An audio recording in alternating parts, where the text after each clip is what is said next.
cold all of a sudden. I'm in the We're in the shade. Sweating my off. At least it's not raining, bro. It would have been terrible. I know, for real. What's up? We're coming live from Ego Clash. We got my bro Dustin here from Real Deal Resin. What's going on, my bro? What's up, everybody? How are you, dude? Good, man. Good, man. So this is also the host and the creator, the CEO, the designer of the Hot Dabs podcast. And today we're joined by a very special guest, Adam Ill. Adam is a renowned cannabis curator. I'm Dustin. I'm the co-founder of Real Deal Resin with my partner Small Batch Sam. He's in line right now to put our entry in. Today we're competing in the rosin category at the Ego Clash Invitational. It's the best of the best, the Super Bowl of hash. It's going down. We got melt, we got rosin, and this year they separated flower between sun-grown and indoors. So there's a lot of fucking fire floating around. Fuck yeah, I'm bro. seeing some fire today. What flavors did you guys enter? We're entering the honey banana today. Nice. We were between that and our key lime pie Skittles, but we ended up going with the honey bee. So hopefully it turns out good. Beautiful. Beautiful. Love And it's that. sun-grown, single source, only 30 minutes north of here in Willits, California.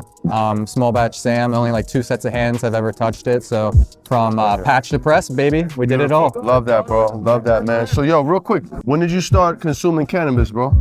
Oh shit, dude. How old were you? When I was in high school, I got like this sickness where I'd throw up and I'd get like morning sickness every morning. And the only thing that would like settle my stomach was smoking a bowl. No so when shit. I was like 12 years old, I started smoking, but it turned into like something daily when I was like a senior because it was the only thing that would settle my stomach to get to school. I had like 40 tardies my senior year, but the guidance counselor let me graduate because I just explained my situation. So my parents let me start smoking weed at home that year because it was the only thing that got me to school. Wow. Isn't that crazy? That is And now we're ripping crazy, hot man. dabs. And you were in Pennsylvania at the time? Yeah, we're in Pennsylvania. So What part of PA? we're on the Pittsburgh side, just like Pittsburgh 40 side. minutes north of Pittsburgh. Gotcha, Yeah. gotcha, So obviously, like we didn't have the greatest selection out there. No. And we would get shit called like beasters. I was like 25 Yeah, a G same. back in the day. You remember? Same. Yeah, Oh, yeah. yeah. You're from Jersey. Yeah, Yeah, wow. exactly.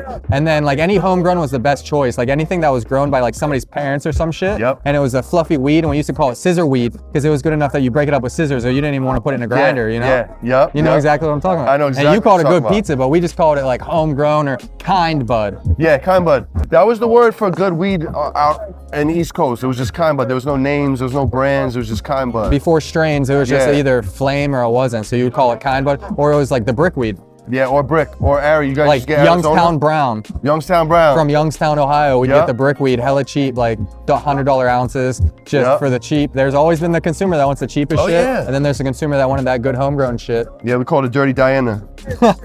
Yeah. When did it switch from flour to hash for you, bro? Oh, that wasn't until I was almost done with college. So I was like a senior in college, and we were moving a lot of flour at the time. I was hustling, and my plug, when he came back from California with all the packs, he had 1 jar of this shit called like wax, and it was Wax, some King yep. Louis, like King Okay. Louis the 13th. Nice, dude. And we dabbed that shit, and I was like, damn, Shatter? this is nice. No, it was like more of like a live resin, like kind of sugar. Sugar, got you.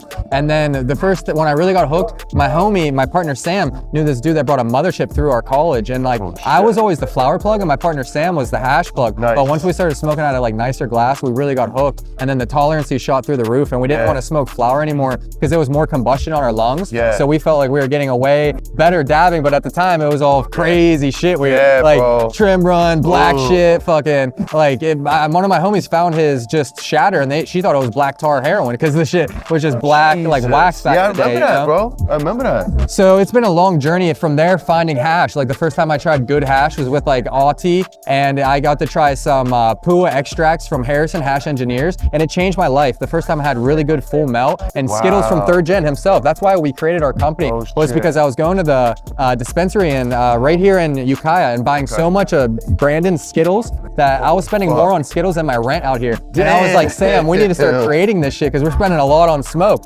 So we literally started the brand to have enough to consume ourselves, and then people wanted it to the point that demand grew and we started producing it for other people. But it's all been about creating something that we can enjoy ourselves because it helps our daily lives, you know? Like it's no bullshit. We're up here waiting for the line and I just ripped 3 dabs, and the dudes behind me are like, what the fuck, bro? We gotta rip 40 dabs today. I'm like, dude, I'm not waiting until then, you know? This is everyday shit. This is what we live by, you know? This is the culture, you know? I'm buzzing just by being around all you motherfuckers. Yeah, you know? it's electric. Yeah, there's energy in the air. It's like the pyramids get built. Like we were just talking about Crater Lake. The Indians used to go up there and have chants and direct their energy all towards the center. And it's it's like a ceremonial process bringing all these people together. Like you can feel it, you know? Yeah, get goosebumps just talking about Absolutely, bro. I love that, man. Remember that name, Good Pizza with 3 Z's, baby.